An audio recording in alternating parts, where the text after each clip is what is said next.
ಕಾರವಾರದ ಶಿರೂರಿನಲ್ಲಿ ಗುಡ್ಡ ಕುಸಿತ ದುರಂತಕ್ಕೆ ಸಂಬಂಧಪಟ್ಟ ಹಾಗೆ ಅತಿ ದೊಡ್ಡ ಸುದ್ದಿ ಇದು. ಗುಡ್ಡ ಕುಸಿತ ಜಾಗದಲ್ಲಿ ಆರ್ಮಿ ಕಾರ್ಯಾಚರಣೆಯನ್ನು ಮಾಡ್ತಾ ಇದೆ. ಒಂದು ಜಾಗದಲ್ಲಿ ಟ್ರಕ್ ಇರಬಹುದು ಎಂಬ ಮಾಹಿತಿ ಲಭ್ಯ ಆಗಿದೆ. ಆ ಟ್ರಕ್ನ ಒಳಗಡೆ ಅರ್ಜುನ್ ಇರಬಹುದು ಅನ್ನೋ ಮಾಹಿತಿ ಲಭ್ಯ ಆಗಿದೆ. ಸಂಜೆ ಒಂದು ಸ್ಥಳವನ್ನ ಆರ್ಮಿ ಪತ್ತೆ ಹಚ್ಚಿದೆ. ಗಂಗಾವಳಿ ನದಿಯ ಒಳಗೆ ಡಿಟೆಕ್ಟ್ ಮಾಡಿರುವ ಆರ್ಮಿ. ರಿಪಬ್ಲಿಕ್ ಕನ್ನಡದಲ್ಲಿ ಎಕ್ಸ್ಕ್ಲೂಸಿವ್ ವಿಡಿಯೋ ಲಭ್ಯ ಆಗಿದೆ. ಮಾಹಿತಿಯನ್ನು ಆಧರಿಸಿ ನಾಳೆ ಬೆಳಿಗ್ಗೆ ನದಿಯೊಳಗೆ ಕಾರ್ಯಾಚರಣೆಯನ್ನು ಮಾಡೋದಕ್ಕೆ ಈಗ ಸೈನಿಕ ಸಿಬ್ಬಂದಿ ರೆಡಿಯಾಗಿದ್ದಾರೆ.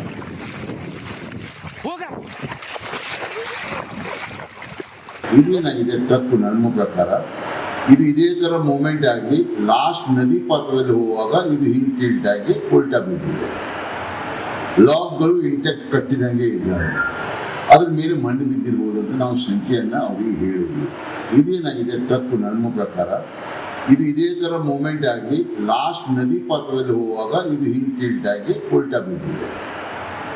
ಲಾಕ್ಗಳು ಇಂಟ್ಯಾಕ್ಟ್ ಕಟ್ಟಿದಂಗೆ ಇದ್ದಾವೆ. ಅದ್ರ ಮೇಲೆ ಮಣ್ಣು ಬಿದ್ದಿರ್ಬೋದು ಅಂತ ನಾವು ಸಂಖ್ಯೆಯನ್ನು ಅವರಿಗೆ ಹೇಳಿದ್ವಿ. ಇದೇನಾಗಿದೆ ಟ್ರಕ್ ನನ್ನ ಪ್ರಕಾರ ಇದು ಇದೇ ತರ ಮೂವ್ಮೆಂಟ್ ಆಗಿ ಲಾಸ್ಟ್ ನದಿ ಪಾತ್ರದಲ್ಲಿ ಹೋಗುವಾಗ ಇದು ಹಿಂಗೆ ಟಿಲ್ಟ್ ಆಗಿ ಉಲ್ಟಾ ಬಿದ್ದಿದೆ. ಲಾಕ್ಗಳು ಇಂಟ್ಯಾಕ್ಟ್ ಕಟ್ಟಿದಂಗೆ ಇದ್ದಾವೆ. ಇನ್ನಷ್ಟು ಮಾಹಿತಿಯೊಂದಿಗೆ ನಮ್ಮ ಪ್ರತಿನಿಧಿ ನಾಗೇಂದ್ರ ಬಾಬು ನೇರ ಸಂಪರ್ಕದಲ್ಲಿ ಜಾಯ್ನ್ ಆಗಿದ್ದಾರೆ. ನಾಗೇಂದ್ರ ಬಾಬು, ಈಗ ಅರ್ಜುನನ ಹುಡುಕಾಟ ಮತ್ತೆ ಆ ಟ್ರಕ್ ಸದ್ಯಕ್ಕೆ ಏನು ಸುಳಿವು ಸಿಕ್ಕಿದೆ ನಾಗೇಂದ್ರ ಬಾಬು?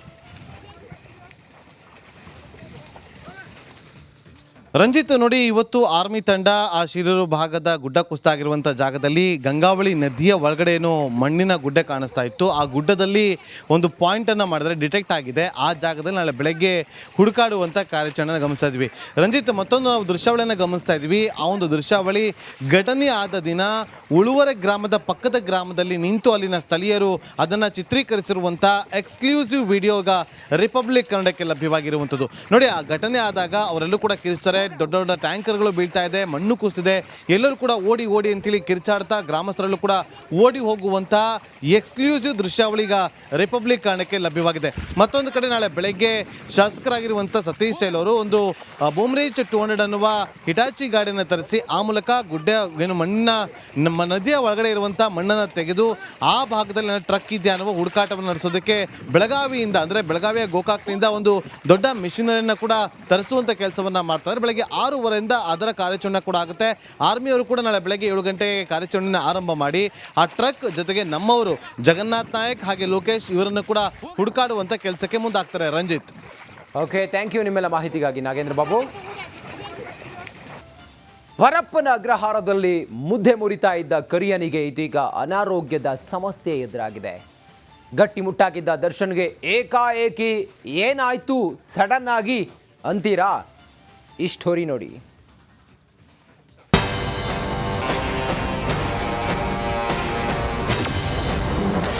3 ದಿನದಿಂದ ಕಾಟೇರಣಿಗೆ ಕಾಡ್ತಿದೆಯಾ ಜ್ವರ? ಪರಪ್ಪನ ಅಗ್ರಹಾರದ ಆಸ್ಪತ್ರೆಯಲ್ಲೇ ಚಿಕಿತ್ಸೆ.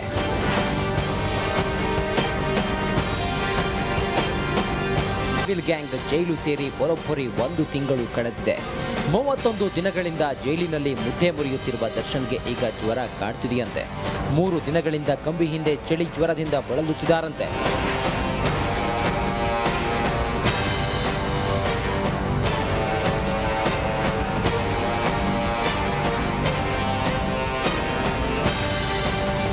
ಹೌದು, ದಾಸನಿಗೆ ಕಳೆದ 3 ದಿನಗಳಿಂದ ಜ್ವರ ಕಾಡುತ್ತಿದ್ದು ಜೈಲಿನ ಆಸ್ಪತ್ರೆಯಲ್ಲೇ ಚಿಕಿತ್ಸೆ ನೀಡಲಾಗ್ತಿದೆಯಂತೆ. ಕೊನೆ ಸಾರಥಿಗೆ ಚಳಿ ಜ್ವರ. ದರ್ಶನ್ಗೆ ಈ ಬಾರಿ ಏಕಾಏಕಿ ಆರೋಗ್ಯ ಹದಗೆಡಲು ಕಾರಣ ಏನು ಅಂತ ನೋಡೋದಾದ್ರೆ, ರಾಜ್ಯದಲ್ಲಿ ವಾತಾವರಣ ನಿರಂತರವಾಗಿ ಬದಲಾಗ್ತಾ ಇದೆ. ಎಸಿ ರೂಮ್ನಲ್ಲಿ ಇರ್ತಿದ್ದ ದರ್ಶನ್ ತಿಂಗಳಾದರೂ ಜೈಲಿನ ವಾತಾವರಣಕ್ಕೆ ಒಗ್ಗಿಕೊಂಡಿಲ್ಲ. ಆದ್ರಿಂದ ದಿನದಿಂದ ನಿರಂತರ ಜ್ವರದಿಂದ ಒದ್ದಾಡ್ತಿದ್ದಾರೆ. ಅದೇ ಕಾರಣಕ್ಕೆ ದರ್ಶನ್ ಬ್ಯಾರಕ್ ಬಳಿಯಲ್ಲೇ ಇರೋ ಜೈಲು ಆಸ್ಪತ್ರೆಗೆ ದಾಖಲಿಸಿ ಚಿಕಿತ್ಸೆ ಕೊಡಿಸಲಾಗಿದೆ. ಆದರೂ ಇಂದು ಬೆಳಿಗ್ಗೆ ದರ್ಶನ್ಗೆ ಚಳಿ ಜ್ವರ ಬಂದಿತ್ತಂತೆ. ದರ್ಶನ್ ಭೇಟಿಗೆ ಬಂದಿದ್ದ ಸಾಧು ಕೋಕಿಲಾಗೆ ನಿರಾಸೆಯಾಗಿದೆ. ವಾರಕ್ಕೆ 2 ಬಾರಿ ಮಾತ್ರ ಭೇಟಿಗೆ ಅವಕಾಶವಿರೋದ್ರಿಂದ ಗುರುವಾರ ದರ್ಶನ್ ಪತ್ನಿ ವಿಜಯಲಕ್ಷ್ಮಿ ಜೊತೆ ಭೇಟಿ ಮಾಡ್ತೇನೆ ಎಂದು ಹೇಳಿದ್ರು. ಗುರುವಾರ ಅವ್ರ ಫ್ಯಾಮಿಲಿಯವರೆಲ್ಲ ಬರ್ತಾರೆ, ನಾವು ಒಟ್ಟಿಗೆ ಬರಬೇಕು. ಏನು ಮಾಡೋಕ್ಕಾಗಲ್ಲ. ಈಗ ನಾನು ಮಾಡಿದ್ರೆ ಮಿಕ್ಕಿದವ್ರು ಬರೋರು ಯಾರಿಗೂ ಸಿಗೋದಿಲ್ಲ, ಅವಕಾಶ ಸಿಗಲ್ಲ. ಗುರುವಾರ ಇದೇ ಸಮಯಕ್ಕೆ ಮತ್ತೆ ಅಂದರೆ ಅವ್ರ ಕುಟುಂಬದ ಜೊತೆ ಹೋಗ್ತೀರಾ ಸರ್? ಹೌದು, ಗುರುವಾರ ಹಂಗಂತಲ್ಲ, ಒಂದು ಯಾರು ಬರ್ತಾರೋ ನೋಡಿಕೊಂಡು ಅವ್ರ ಜೊತೆ ಬಂದು. ಹೊರಗಡೆ ಐಷಾರಾಮಿ ಜೀವನ ನಡೆಸುತ್ತಿದ್ದ ದರ್ಶನ್ ಇದೀಗ ಜೈಲಿನಲ್ಲಿ ಕಂಬಿ ಎಣಿಸುತ್ತಿದ್ದಾರೆ. ಇದರ ಮಧ್ಯೆ ಅನಾರೋಗ್ಯ ಸಮಸ್ಯೆ ಎದುರಾಗಿದ್ದು ಜೈಲಿನ ಆಸ್ಪತ್ರೆಯಲ್ಲೇ ಸಾಮಾನ್ಯ ಕೈದಿಗಳಂತೆ ಚಿಕಿತ್ಸೆ ನೀಡಲಾಗ್ತಿದೆ. Bureau report, Republic Kannada. ಕಾರವಾರದ ಶಿರೂರಿನಲ್ಲಿ ಗುಡ್ಡ ಕುಸಿತ ದುರಂತಕ್ಕೆ ಸಂಬಂಧಪಟ್ಟ ಹಾಗೆ ಅತಿ ದೊಡ್ಡ ಸುದ್ದಿ ಇದು. ಗುಡ್ಡ ಕುಸಿತ ಜಾಗದಲ್ಲಿ ಆರ್ಮಿ ಕಾರ್ಯಾಚರಣೆಯನ್ನು ಮಾಡ್ತಾ ಇದೆ. ಒಂದು ಜಾಗದಲ್ಲಿ ಟ್ರಕ್ ಇರಬಹುದು ಎಂಬ ಮಾಹಿತಿ ಲಭ್ಯ ಆಗಿದೆ. ಆ ಟ್ರಕ್ನ ಒಳಗಡೆ ಅರ್ಜುನ್ ಇರಬಹುದು ಅನ್ನೋ ಮಾಹಿತಿ ಲಭ್ಯ ಆಗಿದೆ. ಸಂಜೆ ಒಂದು ಸ್ಥಳವನ್ನ ಆರ್ಮಿ ಪತ್ತೆ ಹಚ್ಚಿದೆ. ಗಂಗಾವಳಿ ನದಿಯ ಒಳಗೆ ಡಿಟೆಕ್ಟ್ ಮಾಡಿರುವ ಆರ್ಮಿ. ರಿಪಬ್ಲಿಕ್ ಕನ್ನಡದಲ್ಲಿ ಎಕ್ಸ್ಕ್ಲೂಸಿವ್ ವಿಡಿಯೋ ಲಭ್ಯ ಆಗಿದೆ. ಮಾಹಿತಿಯನ್ನು ಆಧರಿಸಿ ನಾಳೆ ಬೆಳಿಗ್ಗೆ ನದಿಯೊಳಗೆ ಕಾರ್ಯಾಚರಣೆಯನ್ನು ಮಾಡೋದಕ್ಕೆ ಈಗ ಸೈನಿಕ ಸಿಬ್ಬಂದಿ ರೆಡಿಯಾಗಿದ್ದಾರೆ.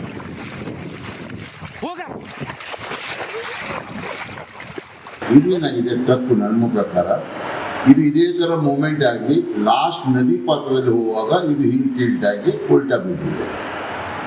ಲಾಕ್ಗಳು ಇಂಟ್ಯಾಕ್ಟ್ ಕಟ್ಟಿದಂಗೆ ಇದ್ದಾವೆ. ಅದ್ರ ಮೇಲೆ ಮಣ್ಣು ಬಿದ್ದಿರ್ಬೋದು ಅಂತ ನಾವು ಸಂಖ್ಯೆಯನ್ನು ಅವರಿಗೆ ಹೇಳಿದ್ವಿ.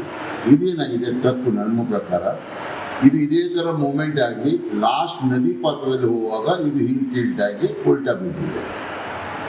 ಲಾಕ್ಗಳು ಇಂಟ್ಯಾಕ್ಟ್ ಕಟ್ಟಿದಂಗೆ ಇದ್ದಾವೆ. ಅದ್ರ ಮೇಲೆ ಮಣ್ಣು ಬಿದ್ದಿರ್ಬೋದು ಅಂತ ನಾವು ಸಂಖ್ಯೆಯನ್ನು ಅವರಿಗೆ ಹೇಳಿದ್ವಿ. ಇದೇನಾಗಿದೆ ಟ್ರಕ್ ನನ್ನ ಪ್ರಕಾರ ಇದು ಇದೇ ತರ ಮೂವ್ಮೆಂಟ್ ಆಗಿ ಲಾಸ್ಟ್ ನದಿ ಪಾತ್ರದಲ್ಲಿ ಹೋಗುವಾಗ ಇದು ಹಿಂಗ್ ಟಿಲ್ಟ್ ಆಗಿ ಉಲ್ಟಾ ಬಿದ್ದಿದೆ. ಲಾಕ್ಗಳು ಇಂಟ್ಯಾಕ್ಟ್ ಕಟ್ಟಿದಂಗೆ ಇದ್ದಾವೆ. ಇನ್ನಷ್ಟು ಮಾಹಿತಿಯೊಂದಿಗೆ ನಮ್ಮ ಪ್ರತಿನಿಧಿ ನಾಗೇಂದ್ರ ಬಾಬು ನೇರ ಸಂಪರ್ಕದಲ್ಲಿ ಜಾಯ್ನ್ ಆಗಿದ್ದಾರೆ. ನಾಗೇಂದ್ರ ಬಾಬು, ಈಗ ಅರ್ಜುನನ ಹುಡುಕಾಟ ಮತ್ತೆ ಆ ಟ್ರಕ್ ಸದ್ಯಕ್ಕೆ ಏನು ಸುಳಿವು ಸಿಕ್ಕಿದೆ ನಾಗೇಂದ್ರ ಬಾಬು? ರಂಜಿತ್, ನೋಡಿ, ಇವತ್ತು ಆರ್ಮಿ ತಂಡ ಆ ಶಿರೂರು ಭಾಗದ ಗುಡ್ಡ ಕುಸಿತ ಆಗಿರುವಂಥ ಜಾಗದಲ್ಲಿ ಗಂಗಾವಳಿ ನದಿಯ ಒಳಗಡೆ ಏನು ಮಣ್ಣಿನ ಗುಡ್ಡೆ ಕಾಣಿಸ್ತಾ ಇತ್ತು. ಆ ಗುಡ್ಡದಲ್ಲಿ ಒಂದು ಪಾಯಿಂಟನ್ನು ಮಾಡಿದ್ರೆ ಡಿಟೆಕ್ಟ್ ಆಗಿದೆ. ಆ ಜಾಗದಲ್ಲಿ ನಾಳೆ ಬೆಳಗ್ಗೆ ಹುಡುಕಾಡುವಂಥ ಕಾರ್ಯಾಚರಣೆ ಗಮನಿಸ್ತಾ ಇದ್ವಿ. ರಂಜಿತ್, ಮತ್ತೊಂದು ನಾವು ದೃಶ್ಯಾವಳಿಯನ್ನು ಗಮನಿಸ್ತಾ ಇದ್ವಿ. ಆ ಒಂದು ದೃಶ್ಯಾವಳಿ ಘಟನೆ ಆದ ದಿನ ಉಳುವರೆ ಗ್ರಾಮದ ಪಕ್ಕದ ಗ್ರಾಮದಲ್ಲಿ ನಿಂತು ಅಲ್ಲಿನ ಸ್ಥಳೀಯರು ಅದನ್ನು ಚಿತ್ರೀಕರಿಸಿರುವಂಥ ಎಕ್ಸ್ಕ್ಲೂಸಿವ್ ವಿಡಿಯೋಗ ರಿಪಬ್ಲಿಕ್ ಕನ್ನಡಕ್ಕೆ ಲಭ್ಯವಾಗಿರುವಂಥದ್ದು. ನೋಡಿ, ಆ ಘಟನೆ ಆದಾಗ ಅವರೆಲ್ಲೂ ಕೂಡ ಕಿರಿಸ್ತಾರೆ. ದೊಡ್ಡ ದೊಡ್ಡ ಟ್ಯಾಂಕರ್ಗಳು ಬೀಳ್ತಾ ಇದೆ, ಮಣ್ಣು ಕುಸಿದೆ. ಎಲ್ಲರೂ ಕೂಡ ಓಡಿ ಓಡಿ ಅಂತೇಳಿ ಕಿರ್ಚಾಡ್ತಾ ಗ್ರಾಮಸ್ಥರಲ್ಲೂ ಕೂಡ ಓಡಿ ಹೋಗುವಂಥ ಎಕ್ಸ್ಕ್ಲೂಸಿವ್ ದೃಶ್ಯಾವಳಿ ಈಗ ರಿಪಬ್ಲಿಕ್ ಕನ್ನಡಕ್ಕೆ ಲಭ್ಯವಾಗಿದೆ. ಮತ್ತೊಂದು ಕಡೆ ನಾಳೆ ಬೆಳಗ್ಗೆ ಶಾಸಕರಾಗಿರುವಂಥ ಸತೀಶ್ ಶೈಲ್ ಅವರು ಒಂದು ಬೂಮ್ರೇಜ್ 200 ಅನ್ನುವ ಹಿಟಾಚಿ ಗಾಡಿಯನ್ನು ತರಿಸಿ ಆ ಮೂಲಕ ಗುಡ್ಡ ಏನು ಮಣ್ಣಿನ ನಮ್ಮ ನದಿಯ ಒಳಗಡೆ ಇರುವಂಥ ಮಣ್ಣನ್ನು ತೆಗೆದು ಆ ಭಾಗದಲ್ಲಿ ಟ್ರಕ್ ಇದೆಯಾ ಅನ್ನುವ ಹುಡುಕಾಟವನ್ನು ನಡೆಸೋದಕ್ಕೆ ಬೆಳಗಾವಿಯಿಂದ, ಅಂದರೆ ಬೆಳಗಾವಿಯ ಗೋಕಾಕ್ನಿಂದ ಒಂದು ದೊಡ್ಡ ಮಿಷಿನರಿಯನ್ನು ಕೂಡ ತರಿಸುವಂಥ ಕೆಲಸವನ್ನು ಮಾಡ್ತಾರೆ. ಬೆಳಗ್ಗೆ 6:30 ಅದರ ಕಾರ್ಯಾಚರಣೆ ಕೂಡ ಆಗುತ್ತೆ. ಆರ್ಮಿಯವರು ಕೂಡ ನಾಳೆ ಬೆಳಗ್ಗೆ 7 ಗಂಟೆಗೆ ಕಾರ್ಯಾಚರಣೆಯನ್ನು ಆರಂಭ ಮಾಡಿ ಆ ಟ್ರಕ್ ಜೊತೆಗೆ ನಮ್ಮವರು ಜಗನ್ನಾಥ್ ನಾಯಕ್ ಹಾಗೆ ಲೋಕೇಶ್ ಇವರನ್ನು ಕೂಡ ಹುಡುಕಾಡುವಂಥ ಕೆಲಸಕ್ಕೆ ಮುಂದಾಗ್ತಾರೆ. ರಂಜಿತ್, ಓಕೆ, ಥ್ಯಾಂಕ್ ಯು ನಿಮ್ಮೆಲ್ಲ ಮಾಹಿತಿಗಾಗಿ ನಾಗೇಂದ್ರ ಬಾಬು. ಪರಪ್ಪನ ಅಗ್ರಹಾರದಲ್ಲಿ ಮುದ್ದೆ ಮುರಿತಾ ಇದ್ದ ಕರಿಯನಿಗೆ ಇದೀಗ ಅನಾರೋಗ್ಯದ ಸಮಸ್ಯೆ ಎದುರಾಗಿದೆ. ಗಟ್ಟಿಮುಟ್ಟಾಗಿದ್ದ ದರ್ಶನ್ಗೆ ಏಕಾಏಕಿ ಏನಾಯ್ತು ಸಡನ್ ಆಗಿ ಅಂತೀರಾ? ಈ ಸ್ಟೋರಿ ನೋಡಿ.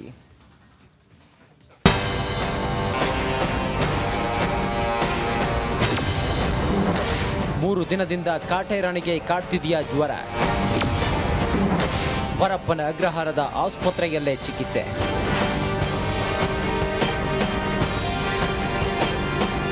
ಸಿವಿಲ್ ಗ್ಯಾಂಗ್ ಜೈಲು ಸೇರಿ ಬರೋಬ್ಬರಿ 1 ತಿಂಗಳು ಕಳೆದಿದೆ. 31 ದಿನಗಳಿಂದ ಜೈಲಿನಲ್ಲಿ ಮುದ್ದೆ ಮುರಿಯುತ್ತಿರುವ ದರ್ಶನ್ಗೆ ಈಗ ಜ್ವರ ಕಾಡ್ತಿದೆಯಂತೆ. 3 ದಿನಗಳಿಂದ ಕಂಬಿ ಹಿಂದೆ ಚಳಿ ಜ್ವರದಿಂದ ಬಳಲುತ್ತಿದ್ದಾರಂತೆ.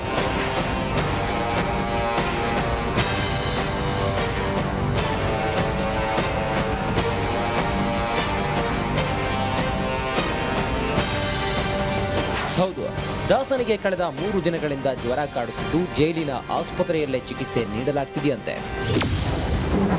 ಕೊನೆ ಸಾರಥಿಗೆ ಚಳಿ ಜ್ವರ. ದರ್ಶನ್ಗೆ ಈ ಬಾರಿ ಏಕಾಏಕಿ ಆರೋಗ್ಯ ಹದಗೆಡಲು ಕಾರಣ ಏನು ಅಂತ ನೋಡೋದಾದ್ರೆ ರಾಜ್ಯದಲ್ಲಿ ವಾತಾವರಣ ನಿರಂತರವಾಗಿ ಬದಲಾಗ್ತಾ ಇದೆ. ಎಸಿ ರೂಮ್ನಲ್ಲಿ ಇರ್ತಿದ್ದ ದರ್ಶನ್ ತಿಂಗಳಾದರೂ ಜೈಲಿನ ವಾತಾವರಣಕ್ಕೆ ಒಗ್ಗಿಕೊಂಡಿಲ್ಲ.